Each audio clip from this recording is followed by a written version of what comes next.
আর নিশ্চয়ই এটা ভালো লাগেনি যে এখানে স্থান সংকুলন হচ্ছে না। তৃতীয় বৃহত্তম বাঁধ আইনমন্ত্রী হিসাবে আমার সীমাবদ্ধতা আছে। আমি চাইলেই অনেক টাকা দিতে পারি না। আপনাদের জন্য একটা ছোট্ট উপহার এনেছি। জনাব জাহাঙ্গীর হোসেন হেলাল সাহেব ও বারের লিঙ্গ সদস্য উনি একটা প্রশ্ন উত্থাপন করেছেন। উনি বলেছেন, মাননীয় প্রধান অতিথি হয়তো ভালো নাও লাগতে পারে আজকের এই আয়োজনের বিষয়।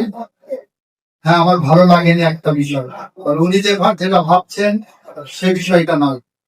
আমার ভালো লাগেনি এই কারণে যে আপনি 174 জন নবীর আইনজীবীকে সংবর্ধনা দিচ্ছেন,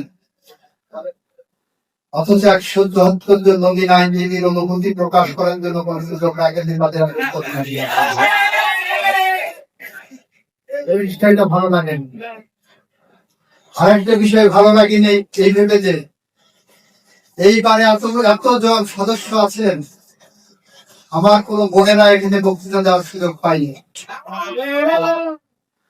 এই দুইটা বিষয় আমার ভালো লাগেনি। আর নিশ্চয়ই এটা ভালো লাগেনি যে এখানে স্থান সংকুলন হচ্ছে না। তৃতীয় বৃহত্তম বাঁধ আরো বেশি স্থানের প্রয়োজন।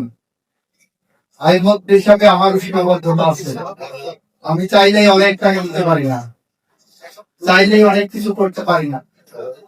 তবে জাহাঙ্গীর সাহেব, আপনার এই কনসার্নের বিপরীতে আমি শুধু এতটুকু বলছি, আমি জানি এখানে সংকট আছে, সে কারণে আমি এখানে আসার আগে আপনাদের জন্য একটা ছোট্ট উপহার এনেছি।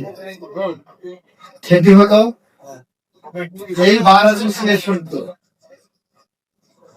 সরকারের পক্ষ থেকে, আইন মন্ত্রণালয়ের পক্ষ থেকে এই মুহূর্তে সর্বোচ্চ যেটু অনুদান দেওয়া সম্ভব সেই 15 লক্ষ টাকার একটু অনুদানে বানানো।